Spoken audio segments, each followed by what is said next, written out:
Hello students, welcome to my channel Pari 9 classes. तो देखिएगा, आज का जो हमारा टॉपिक है यूपी पीईटी एग्ज़ाम के लिए बहुत ही इम्पोर्टेंट है।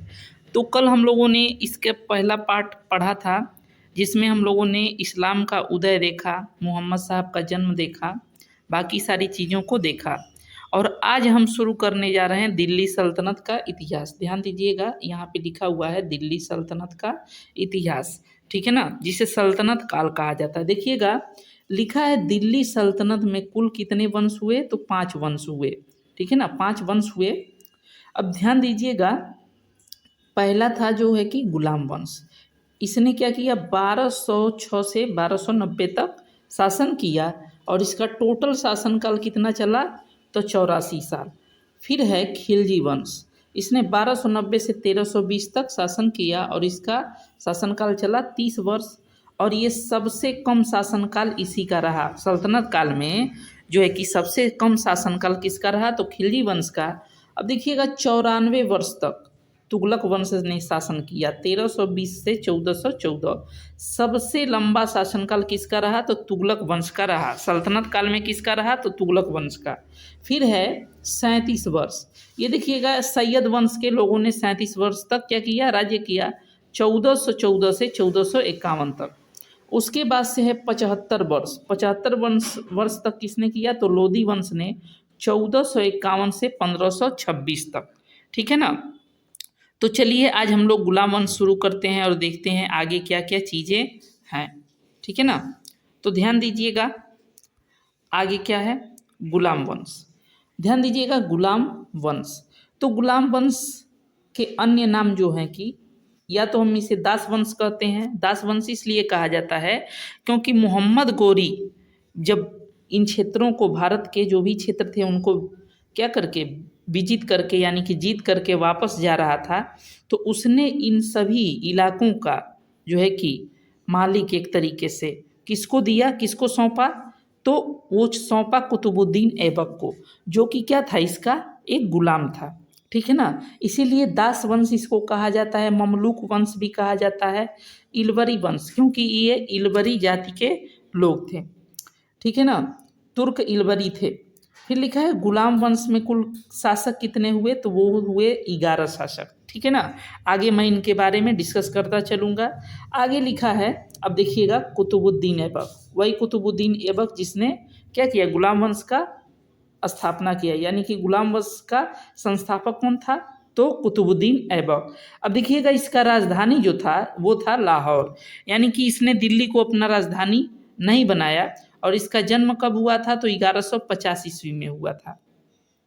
देखिएगा, लिखा है लाहौर इसकी राजधानी थी और जो सैन्य राजधानी थी वो था इंद्रप्रस्थ, ठीक है ना। ये क्या था, गौरी का गुलाम था।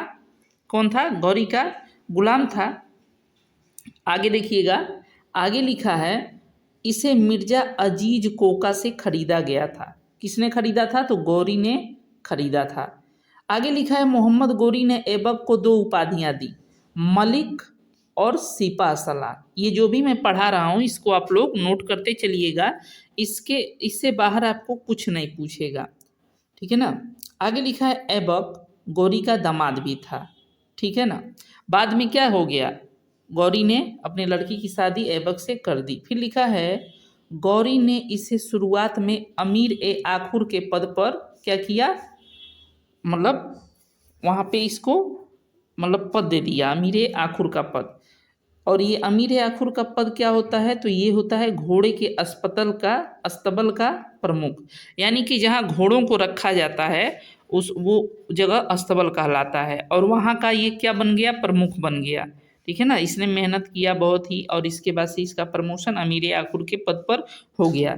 धीरे धीरे ये बहुत सारे पदों पर जाते जाते और यहाँ तक पहुँचा है, यानी कि ये शासक बना, सुल्तान बना। आगे लिखा है शासनकाल। तो देखिएगा, 1206 से 1210 तक 4 वर्ष का इसका शासनकाल रहा, ठीक है ना। और ध्यान दीजिएगा, इसका मृत्यु कब हुआ, तो चौगान खेलते समय, ठीक है ना। चौगान, चौगान क्या होता है, तो चौगान होता है पोलो। पोलो जानते होंगे आप, उसी तरह का एक चौगान खेल होता था, ठीक है ना। तो उसी में खेलते समय लाहौर में इसकी क्या हो गई, मृत्यु हो गई। लाहौर में इसकी मृत्यु हो गई। आगे देखिएगा, आगे लिखा हुआ है ऐबक के अदर नेम। ऐबक के क्या, अदर नेम। तो देखिएगा लिखा है पील बख्श। इसको पील बख्श कहा गया है, यानी कि हाथियों का दान करने वाला। लाख बख्श का मतलब होता है लाखों का दान करने वाला। और इसका एक और नाम था हातिम द्वितीय और कुरान खान। कुरान खान यानी कि ये कुरान की तिलावत, यानी कुरान बहुत ही सुरीले आवाज़ में पढ़ता था। फिर लिखा है ऐबक ने कभी भी अपने नाम का कोई सिक्का नहीं चलवाया, ठीक है ना, और न ही खुतबा पढ़वाया। खुतबा क्या होता है, तो प्रशंसा पत्र सभी राजा पढ़वाते थे। आगे लिखा है ऐबक बख्तियार काकी का शिष्य था। बख्तियार काकी, कुतुबुद्दीन बख्तियार काकी, ठीक है ना। और इनके गुरु कौन थे, तो मैनुद्दीन चिश्ती थे, ठीक है ना। मैनुद्दीन चिश्ती, मैनुद्दीन चिश्ती सूफी, देखिएगा यहाँ लिखा है सूफीवाद, शिया और सुन्नी के बीच मतभेद को खत्म करने के लिए सूफीज्म की स्थापना हुई थी, ठीक है ना। तो ये जो मैनुद्दीन चिश्ती हैं, इनका जो है कि मज़ार कहाँ है, दिल्ली में, अजमेर में। आगे लिखा हुआ है देखिएगा ऐबक के निर्माण कार्य। तो ऐबक ने क्या क्या किया, लिखा है कुव्वत उल इस्लाम मस्जिद की स्थापना की दिल्ली में। ये तुर्कों द्वारा ये पहली मस्जिद थी जिसका क्या किया गया था, स्थापना भारत में किया गया था। और देखिएगा तुर्कों द्वारा पहली थी, और पहली जो मस्जिद है वो 900 के लगभग में, सन 900 के लगभग में बनाई गई थी वहाँ केरल में, चेरामन जुमन मस्जिद। आगे लिखा है 2.5 दिन का झोपड़ा कहाँ है, तो ये अजमेर में। ये क्या है, तो ये भी एक मस्जिद ही है, ठीक है ना, जिसको 2.5 दिन में तैयार किया गया था, इसलिए इसको 2.5 दिन का झोपड़ा कहा जाता है। कुतुब मीनार का निर्माण शुरू कराया। कुतुब मीनार का जो हाइट है वो है 72.5 मीटर। 1993 में यूनेस्को के विश्व विरासत सूची में इसको शामिल कर लिया गया। आगे देखिएगा, आगे लिखा है ऐबक को ही गुंबद कला और मेहराब कला का जनक कहते हैं। अब देखिएगा गुंबद कला क्या होता है, तो देखिएगा गुंबद का कुछ आकार इस तरह का होता है, और मेहराब किसको कहते हैं, तो मेहराब इस तरीके का होता है। देख लीजिएगा, ये गुंबद वाला है और ये मेहराब का क्या है, शेप है। आगे लिखा हुआ है ये मेहराब, एक सेकेंड देखिएगा, आप लोग गुंबद और मेहराब में कुछ ज़्यादा कंफ्यूज मत होइएगा, ये कुछ है नहीं। गुंबद कला किसको कहते हैं, जो इस तरह के डिज़ाइन बनते हैं, और देखिएगा, और जो इस तरह के डिज़ाइन बनेंगे वो मेहराब है। आगे देखिएगा लिखा है इस ऐबक का दरबारी कवि कौन था, तो हसन निज़ामी। ऐबक का मकबरा कहाँ है, तो लाहौर में है। किसने बनवाया, तो इल्तुतमिश ने बनवाया, जो कि इसका दामाद था और गुलाम भी था। आगे देखिएगा ऐबक के बाद शासक कौन बना, तो इसका पुत्र आराम शाह 1210 से 1211। इसको इल्तुतमिश ने क्या किया, हरा दिया था जूड के युद्ध में। किस युद्ध में, तो जूड के युद्ध में हरा दिया था। फिर कौन आता है, तो इल्तुतमिश आता है। तो ध्यान दीजिएगा गौरी के गुलाम का गुलाम, गौरी के गुलाम का क्या था, ये गुलाम था, यानी कि गौरी का गुलाम कौन था, तो ऐबक, और ऐबक का गुलाम ये था।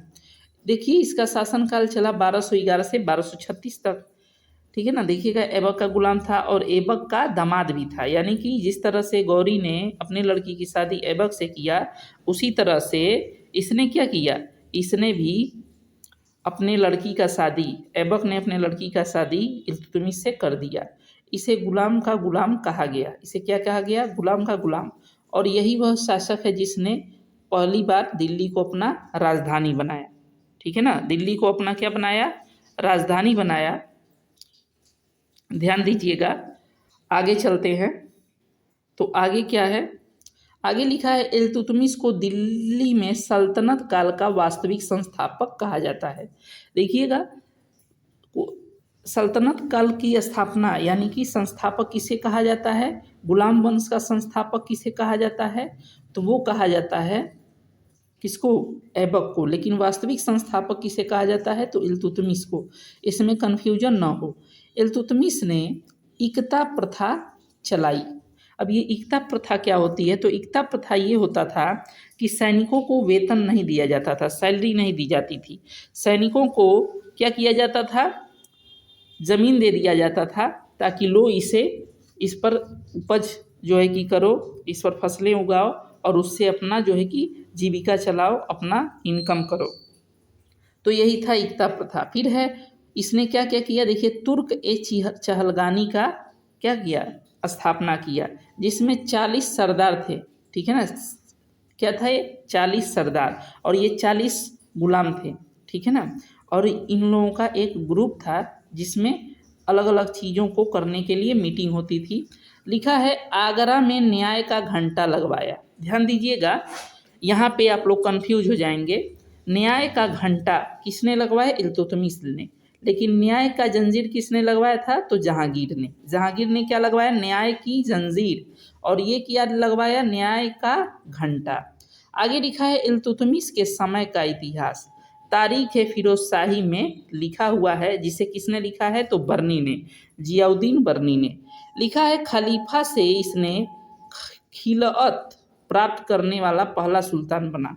ये क्या प्राप्त किया? खिलाफत। ये क्या होता है? अपॉइंटमेंट लेटर, यानी कि खलीफा से जो है कि प्राप्त कर लिया। तो इस तरह से वो एक अपॉइंटमेंट लेटर, किसी भी राजा को अगर वो कहे कि नहीं तुम कैसे सुल्तान बन गए, तो वो उससे इस तरह से बात कर सकता था कि मुझे खलीफा ने क्या किया है? ये पद प्रदान किया है।